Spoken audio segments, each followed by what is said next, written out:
இன்றைக்கி என்னுடைய கிட்டுக்கான school meal plan என்னன்னு பார்க்க போகிறோம்.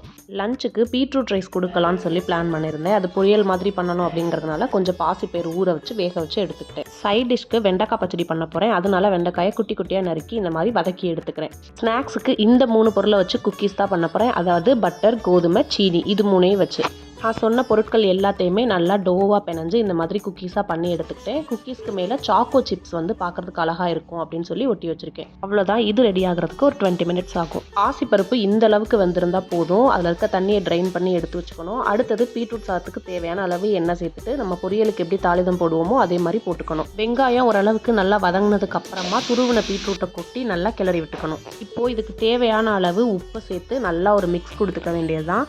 இப்போது இதை மூடி வச்சு வேக விட போகிறேன். அதனால் அடி பிடிக்காமல் இருக்கிறதுக்காக கொஞ்சமாக தண்ணி சேர்த்து மூடி வச்சிடுறேன். அடுத்து வெண்டைக்காய் பச்சடி. வெண்டைக்காயை ஒரு பிளேட்டுக்கு மாற்றி வச்சுட்டு அதே சட்டியில் எண்ணெய் ஊற்றி கடுகு போட்டு அது பொரிஞ்சது கொஞ்சமாக கருவேப்பிலை சேர்த்துக்கிறேன். அதோடையே பெரிய வெங்காயத்தை சின்ன சின்னதாக நறுக்கி வச்சுருக்கேன், அதையும் சேர்த்துக்கிறேன்.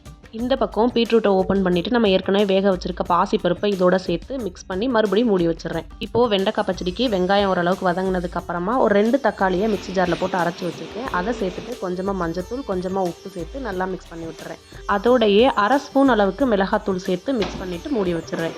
அதுக்குள்ளே இந்த பக்கம் குக்கீஸ் செம்ம சூப்பராக ரெடி ஆயிடுச்சு. பீட்ரூட்டை அப்பப்போ ஓப்பன் பண்ணி பார்த்து அடிப்பிடிக்காமல் மிக்ஸ் பண்ணிக்கிட்டே இருக்கணும். இப்போது வெண்டைக்காய் பச்சடிக்கு வெங்காயம் தக்காளி நல்லா வதங்கிருச்சு. இப்போ நம்ம ஏற்கனவே வதக்கி வச்சுருக்க வெண்டைக்காயும் இதோட சேர்த்து நல்லா மிக்ஸ் பண்ணிவிட்டு திரும்ப மூடி போட்டு ஃபியூ மினிட்ஸ் வேக வச்சு எடுத்துக்க போகிறோம். அவ்வளோதான். வெண்டைக்காய் பச்சடி சூப்பராக ரெடி ஆயிடுச்சு. அடுத்து பீட்ரூட்டில் தேங்காய் துருவில் சேர்த்து சாதத்தையும் சேர்த்து அப்படியே மிக்ஸ் பண்ணி விட போகிறேன். பீட்ரூட் ரைஸ் ரொம்ப இனிப்பாக இருக்க வேணாம் அப்படின்னு நினச்சிங்கன்னா இப்போ நான் காமிச்சிருக்க இந்த மெத்தடை ட்ரை பண்ணி பாருங்கள். உப்பு கொஞ்சம் கம்மியாக இருக்க மாதிரி இருந்துச்சு. அதனால் உப்பு கொஞ்சமாக நெய்யும் சேர்த்து நல்லா மிக்ஸ் பண்ணி எடுத்துக்கிட்டேன். அவ்வளோதான், பீட்ரூட் ரைஸ் ரெடி. அடுத்தது பிரேக்ஃபாஸ்ட்டுக்காக உளுந்து களி கிண்டி அதில் கொஞ்சமாக நல்லெண்ணெய் சேர்த்து எடுத்து வச்சாச்சு. பாப்பாவுக்கு பிடிச்ச மாதிரி சூப்பராக லஞ்ச் அண்ட் ஸ்நாக்ஸ் பேக் பண்ணியாச்சு. இந்த மீல் பிளான் பிடிச்சிருந்தா நீங்களும் உங்கள் வீட்டில் ட்ரை பண்ணி பாருங்கள். அப்படியே நம்மளுடைய சேனலை சப்ஸ்கிரைபும் பண்ணி வச்சுக்கோங்க.